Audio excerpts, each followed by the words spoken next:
Assalamualaikum warahmatullahi wabarakatuh. Saya Muhammad Fauzian Abdillah. Di sini saya akan menjelaskan jawaban-jawaban yang sudah saya pilih dan saya submit. Yang pertama ada soal studi kasus mengenai pengelolaan data di perusahaan e-commerce, yaitu Xshopee, yang diperintahkan menjelaskan untuk menjelaskan volume, variety, velocity, veracity, dan value.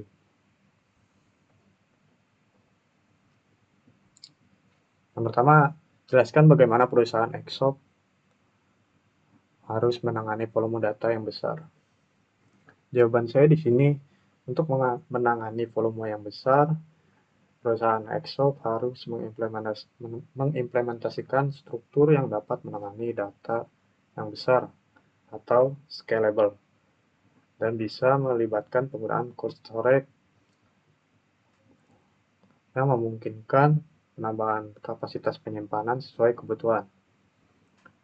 Yang bisa digunakan adalah Apache Hadoop menurut saya, dan Apache Spark untuk memproses data dalam skala besar secara efisien, memungkinkan analisis yang lebih cepat dan mendalam terhadap data yang terkumpul.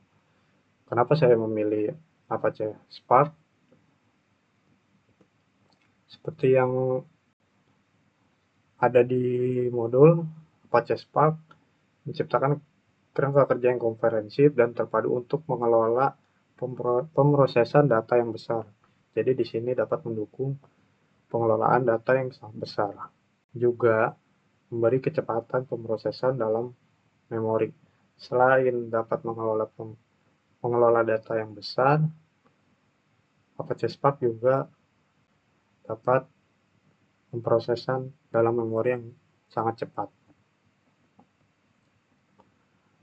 Lalu, bagaimana perusahaan dapat mengelola keragaman jenis data ini, dan teknologi apa yang dapat digunakan untuk menganalisis data yang tidak terstruktur?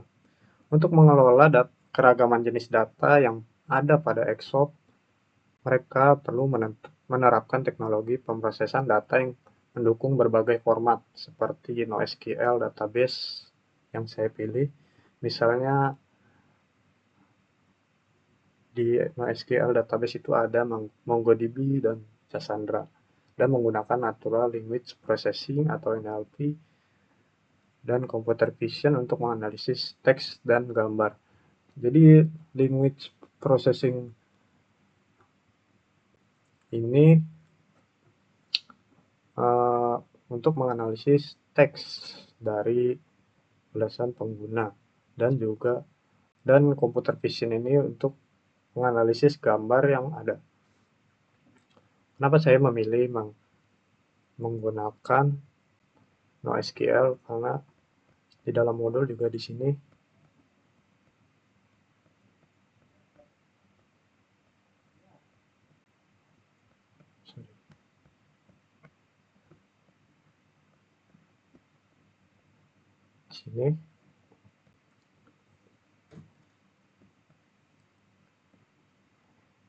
model data NoSQL lebih fleksibel daripada model data rasional. Data dapat disimpan dalam berbagai format tanpa perlu menentukan strukturnya terlebih dahulu. Jadi model data NoSQL ini lebih fleksibel. Jadi dia dapat disimpan dalam berbagai format. Lalu dapat skala dengan mudah untuk menangani volume data juga yang besar juga. Itu tadi alasan saya memilih NoSQL. Lalu velocity, bagaimana Xshop dapat memastikan bahwa data yang dihasilkan dapat diproses secara real time. Teknologi apa yang dapat diterapkan untuk menangani kecepatan tersebut? Untuk memastikan bahwa data yang dihasilkan dapat diproses secara real time, Xshop harus memanfaatkan yang dapat mendukung pemrosesan string, seperti Apache Kafka atau Amazon Kinesis yang dapat mengalirkan data secara real time dari aktivitas pengguna.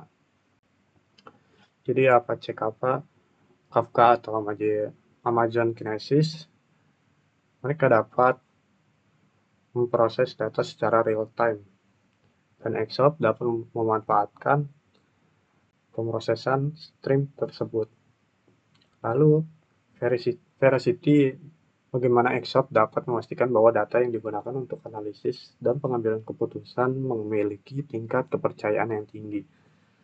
Untuk memastikan bahwa data yang digunakan memiliki tingkat kepercayaan yang tinggi, Xcop harus melakukan proses validasi yang ketat. Ini juga dapat menggunakan data cleansing seperti Apache DB atau Talent untuk menghapus data yang tidak akurat atau duplikat. Lalu yang terakhir ada value. Bagaimana perusahaan dapat menyaring data yang paling bernilai dan memanfaatkannya untuk meningkatkan keunggulan kompetitif. Untuk dapat menyaring data yang paling bernilai dan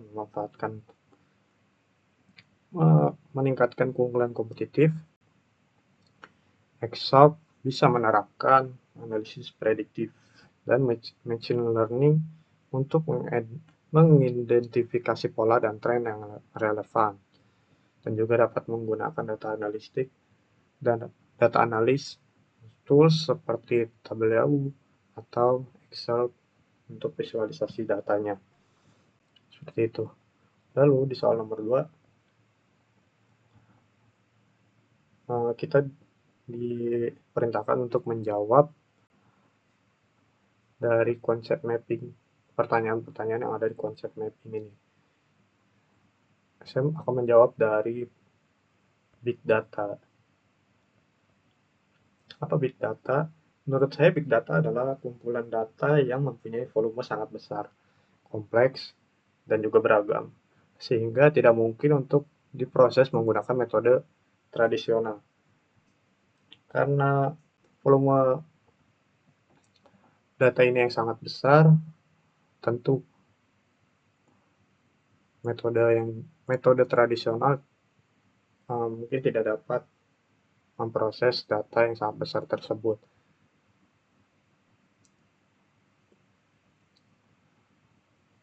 Lalu yang kedua, saya akan menjawab 5V Big Data. Tapi 5V Big Data menurut pemahaman saya yaitu yang pertama, volume. Volume itu menunjukkan jumlah data yang sangat besar. Data yang bisa mencapai terabytes, petabytes, atau mungkin yang lebih besar. Banyak sekali data-data yang besar seperti data dari bencana alam yang ada di BMKG, lalu bencana-bencana lainnya. Lalu velocity menunjukkan kecepatan data yang dihasilkan dan diproses, dan kemampuan untuk memproses data secara real time. Lalu yang ketiga ada variety. Ada beragam jenis data, termasuk data struktur dan semi-struktur dan tidak terstruktur. Data dapat berasal dari berbagai sumber, seperti media sosial, sensor, dan transaksi. Banyak sekali jenis data ya, sangat beragam variasi ini. Lalu 4 value yang menekankan pada nilai yang dapat diambil dari data. Tidak semua data memiliki nilai yang sama, sehingga penting informasi yang berguna dari data yang ada. Yang terakhir ada veracity, mengacu pada kebenaran atau keakuratan data. Dalam konteks big data, penting untuk memastikan bahwa data yang digunakan adalah akurat dan dapat dipercaya. Dan ini sangat penting, veracity, karena data itu harus akurat dan dapat dipercaya. Dan yang ketiga, saya akan menjawab pertanyaan big data cycle. Data cycle adalah rangkaian atau langkah untuk mengelola dan menganalisis data yang besar. Data cycle juga memiliki tahapan-tahapan utama. Yang pertama, pengumpulan data. Tahap ini mengidentifikasi sumber data yang relevan dan mengumpulkan data dari berbagai sumber. Lalu yang kedua, pemrosesan data. Setelah data dikumpulkan, maka selanjutnya mempersiapkan data untuk analisis. Yang ketiga, penyimpanan data. Data yang telah diproses tadi kemudian disimpan dalam sistem penyimpanan yang sesuai, seperti database atau data lake. Analisis data yang telah disimpan tadi dianalisis menggunakan berbagai teknik analitik seperti statistik, machine learning, dan data mining. Lalu visualisasi data. Setelah data dianalisis dan mendapatkan hasil dari analisis data, lalu data ditampilkan dalam bentuk visual, bisa dalam bentuk grafik, peta, dashboard, dan lain-lain.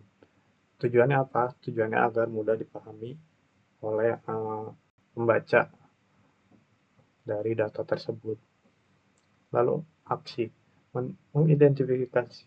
mendefinisikan hasil analisis dan menggunakan wawasan tersebut untuk membuat keputusan yang lebih baik dalam bisnis atau organisasi, pemantauan dan evaluasi. Umpan balik dari pengguna dan hasil yang diperoleh digunakan untuk meningkatkan proses pengumpulan dan analisis data di masa mendatang. Iterasi dengan terus-menerus melakukan evaluasi ini dapat menciptakan siklus yang berkelanjutan untuk meningkatkan kualitas dan efektivitas pengelolaan data. Lalu saya akan menjawab visualisasi tools. Sini sebutkan apa saja yang dapat digunakan dalam memvisualisasikan hasil analisa datamu. Baik, sebetulnya banyak sekali tools yang dapat digunakan untuk visualisasi data. Tapi ada dua tools yang pernah saya gunakan, yaitu Tabelau. Kenapa Tabelau? Tabelau ini yang paling populer menurut saya karena sudah mendukung drag and drop, fitur drag and drop, dan mudah digunakan sekali. Lalu yang kedua, saya pernah juga menggunakan Excel. Excel ini mungkin yang paling mudah daripada yang lain karena Excel juga sudah cukup familiar, sudah sering digunakan, dan juga sudah ada template-nya, grafiknya. Dan juga ada tools-tools lainnya yang saya ketahui namun belum pernah menggunakannya, yaitu ada Power BI, Python, D3.js, D3.js. Lalu yang terakhir ada tahapan analisis big data. Tahapan analisis big data ada 1, 2, 3, 4, 5, 6. Ada 6. Yang pertama proses atau data mining. Yang pertama proses menemukan pola dan informasi dalam data besar. Lalu yang kedua ada membersihkan data, yaitu data cleaning. Yang ketiga ada data transformasi, mengubah format data yang sudah dibersihkan. Jadi setelah data dibersihkan, format dirubah atau disesuaikan dengan yang sudah ada. Lalu yang ketiga, data analis, menganalisa data untuk memperoleh insight. Data visualisasi, yaitu memvisualisasikan data agar mudah dipahami seperti yang tadi dijelaskan. Data dapat divisualisasikan dalam bentuk grafik, peta, dashboard, dan lain-lain. Lalu data consumption, penggunaan hasil analisis data yang diperoleh untuk mengambil keputusan. Jadi semua hasil dari semua proses dan hasil analisis datanya yang diperoleh tadi untuk mengambil keputusan. Lalu ada soal nomor 3. Soalnya adalah jelaskan dengan bahasamu dan pengertianmu tentang apa saja tantangan utama yang dihadapi dalam menyimpan, mengambil, dan mengelola data dalam lingkungan big data, dan bagaimana solusi yang dapat diterapkan mengatasi tantangan tersebut.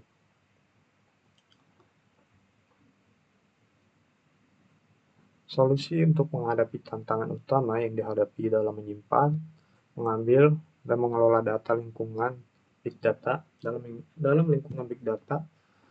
Yang pertama dalam hal penyimpanan, di sini saya berpendapat dapat menggunakan cold storage yang scalable atau data yang cukup besar seperti yang di sini, yang memungkinkan penambahan kapasitas penyimpanan atau sesuai kebutuhan atau scalable.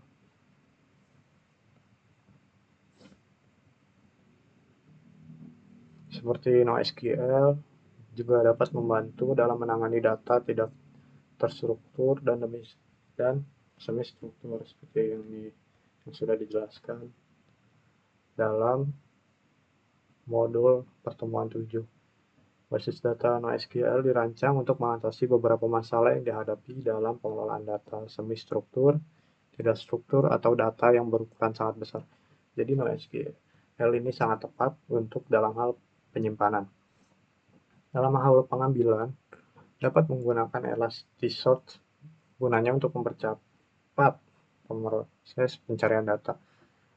Jadi dalam big data tentunya banyak sekali data-data, dan jika tidak menggunakan Elasticsearch, menurut saya sangat sulit tentunya untuk mencari data yang kita inginkan.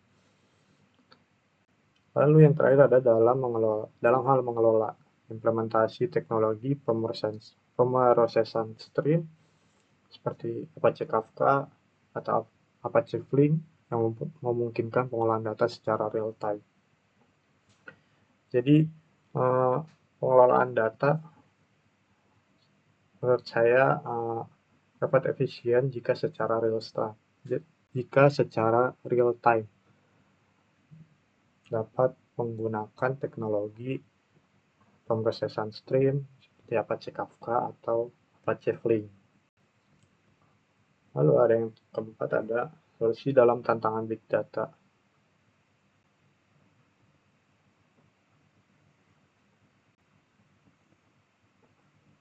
Di sini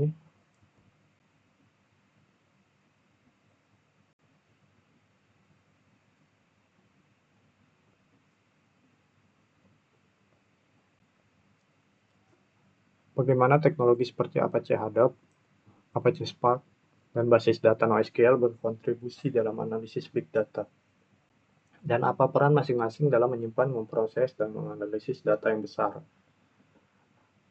Pertanyaan yang pertama, lengkapi penjelasan tabel berikut. Jadi di sini ada 9 kolom yang belum terisi. Jadi saya diperintahkan untuk menjawab peran dalam penyimpanan data dalam Apache Hadoop itu apa, Apache Spark itu apa, MySQL database itu apa. Di sini akan saya menunjukkan jawabannya. Ini jawaban saya. Yang pertama, peran dalam menyimpan data pada Apache Hadoop yaitu data tersimpan dalam bentuk terdistribusi. Apache Hadoop menyimpan data, tentunya data dalam terdistribusi. Lalu Apache Spark, dia tidak memiliki sistem penyimpanan sendiri, tetapi dapat terintegrasi dengan berbagai sumber penyimpanan data. Lalu NoSQL database, dia dirancang untuk menyimpan data tidak terstruktur dan semi-struktur. Jadi NoSQL database ini lebih fleksibel karena dapat menyimpan data tidak terstruktur dan semi-struktur. Lalu, peran dalam memproses data, Apache Hadoop memanfaatkan MapReduce sebagai model pemrosesan data. Lalu Apache Spark, pemrosesan datanya secara real time, seperti yang sudah dijelaskan tadi. NoSQL database, pemrosesan datanya yang cepat melalui distribusi horizontal. Lalu yang ketiga, peran dalam menganalisis data. Analisis data di sini Apache Hadoop yaitu menggunakan MapReduce. Lalu Apache Spark memiliki analitik yang kuat seperti Spark SQL.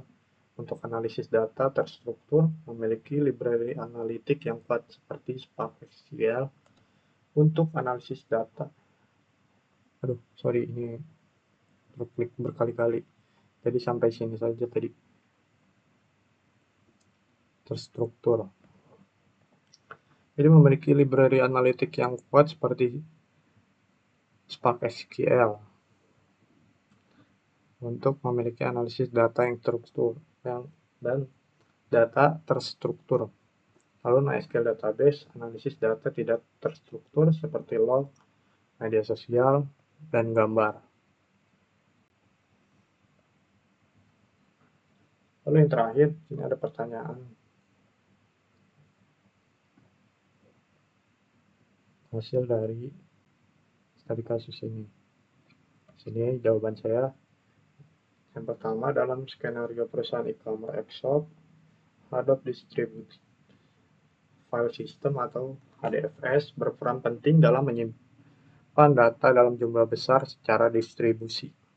Keuntungan utama menggunakan HDFS dibandingkan dengan sistem penyimpanan tradisional adalah kemampuannya untuk menangani volume data yang besar, keandalan melalui replikasi data, dan kemudahan dalam pengelolaan data terdistribusi.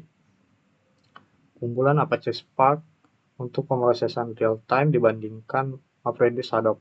Apache Spark lebih unggul dalam pemrosesan real-time dibandingkan MapReduce. Lalu yang ketiga, penggunaan NoSQL database memberikan banyak keuntungan dalam menyimpan data tidak terstruktur.